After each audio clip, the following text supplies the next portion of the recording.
დღეს 27 სექტემბერია, სოხუმის დაცემის დღე. უკვე 32 წელი გავიდა, რაც საქართველოს აფხაზეთი წაართვეს, მაგრამ რამდენი წელიც არ უნდა გავიდეს. ჩვენ, ქართველებმა, არასოდეს არ უნდა დავივიწყოთ ჩვენი მიწა-წყალი, რომელიც ოკუპანტმა რუსებმა ძალით წაგვგლიჯეს. აფხაზეთის ომი 1992 წლის 14 აგვისტოს დაიწყო და 13 თვეს და 13 დღეს გაგრძელდა. სხვადასხვა მონაცემებით შეიარაღებულ დაპირისპირებას ემსხვერპლა 10,000-დან 30,000-მდე ადამიანის სიცოცხლე. 300,000-ზე მეტი კი დევნილად იქცა. აფხაზეთის რეგიონში საქართველოს სამთავრობო ძალების შესვლას წინ უძღოდა ადგილობრივი სეპარატისტების მიერ ეგრეთ წოდებული დამოუკიდებლობის გამოცხადება. აფხაზური ფორმირებების მხარდასაჭერად საბრძოლო მოქმედებებში ჩაერთო რუსეთის სამხედრო ძალები. 1993 წლის 16 სექტემბერს დაირღვა 27 ივლისის სოჭის შეთანხმება ცეცხლის შეწყვეტისა და ძალთა დაშორიშორების შესახებ. სოხუმისთვის ბრძოლა 11 დღის განმავლობაში მიმდინარეობდა.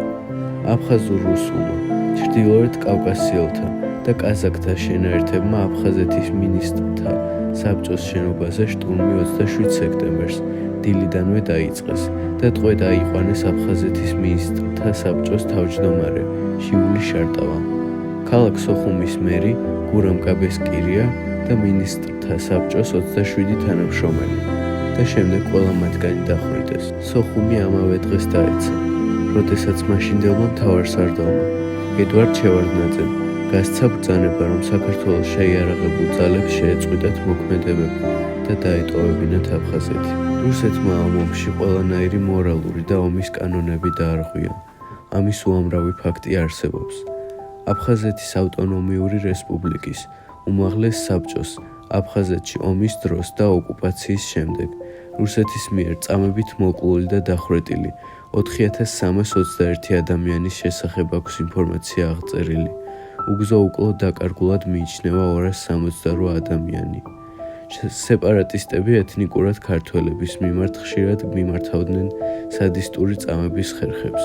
აფხაზეთიდან დევნილების უდიდესმა ნაწილმა საქართველოს დანარჩენ ტერიტორიაზე გადმოსვლა ჭუბერის უღელტეხილის გავლით გადაწყვიტეს. ბევრი მათგანი ამ უღელტეხილზე დაიღუპა სიცივის და გაუსაძლისი პირობების გამო. სოხუმის დაცემიდან 15 წლის შემდეგ 2008 წლის 26 აგვისტოს რუსეთმა აფხაზეთი დამოუკიდებელ რესპუბლიკად აღიარა. აფხაზეთში მომხდარი მოვლენები შეიძლება ჩაითვალოს ეთნიკურ წმენდად.